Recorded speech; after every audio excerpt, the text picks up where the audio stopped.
النهارده هنعمل مع بعض الفطير الشرقي بطريقة حلوة جدًا وطعم جميل جدًا، وكمان هنعمل الميني فطيرة كده وهتعجبكم. قبل أي حاجة صلوا بينا على سيدنا محمد، اللهم صل وسلم وبارك على سيدنا محمد وعلى آله وصحبه أجمعين عليه أفضل الصلاة والسلام.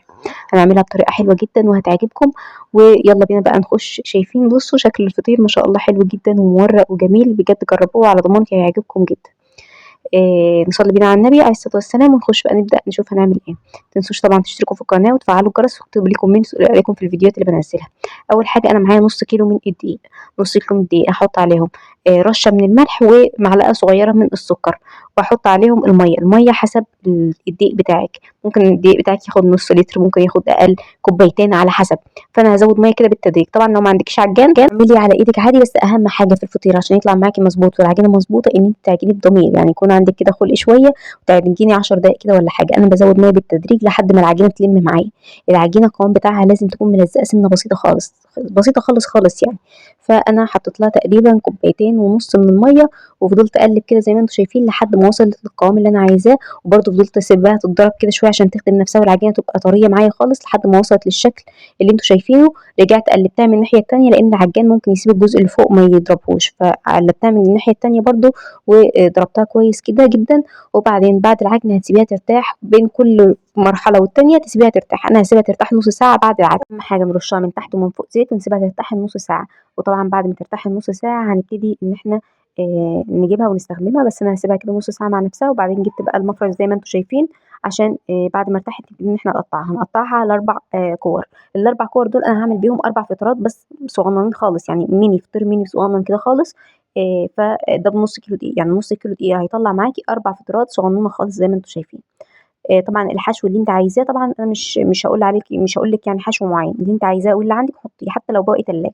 يعني هنا حطيتهم كلّهم مع بعض، وطبعًا جبت المفرش. هو معلش فيه بقى فتحة بس هنعمل إيه مضطرين بقى، لإن هو بصراحة بيساعد إن العجينة ما تبهدلش الرخامة وكده، وهو حلو بصراحة.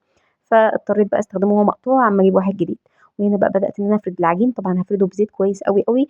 وزي ما أنتم شايفين مش لازم نعمل بقى العملة بتاعة الناس اللي بيعملوا الفطير والكلام ده كلّه، أنتِ تفرديه بس كده كويس جدًا وتبتدي إن أنتِ تقفّليه بالشكل اللي أنتِ شايفاه ده، هيطلع معاكِ مورق وحلو جدًا، جدًا بالشكل ده. وفي الآخر تروحي عاملاه كأنه كورة كده ودايرة وتفرديه وتسيبيه برضه يرتاح. طبعًا العجين لازم يكون متغطي عشان وشه ما ينشفش. عايزة أقول لكم أنا سِبت واحدة وشها مكشوف نشفت معايا شوية.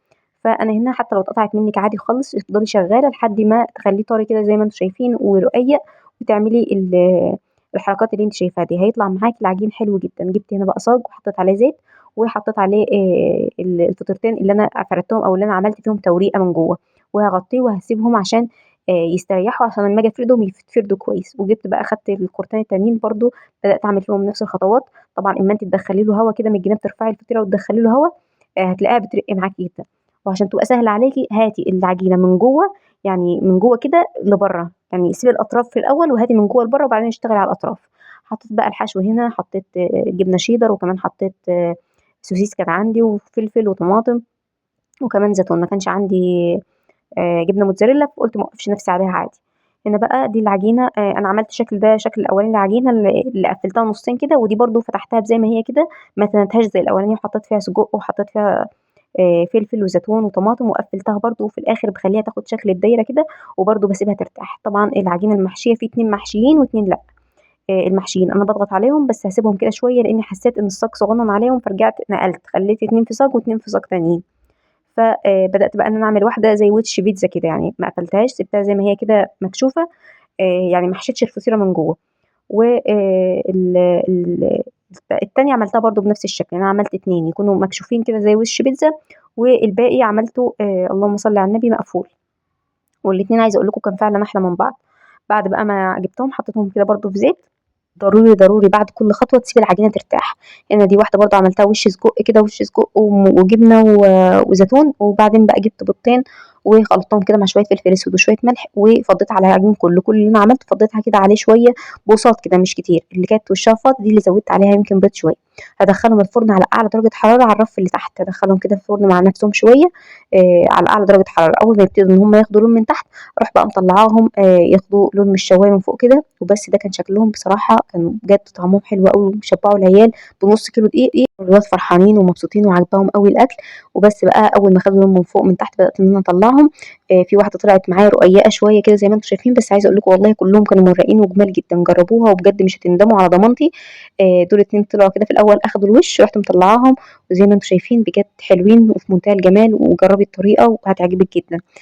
أنا عملت 2 سوسيس و2 سجق، وبدأت بقى إن أنا أقطّعهم، دي بس اللي طلعت معايا ناشفة شوية، بس أنا حبيت أورّيكم برضه التوريقة بتاعتها، ودي برضه كانت مورّقة هي سخنة نار بس شايفين مورّقة ومحشية من جوّه بجد جرّبوها وعلى ضمانتي.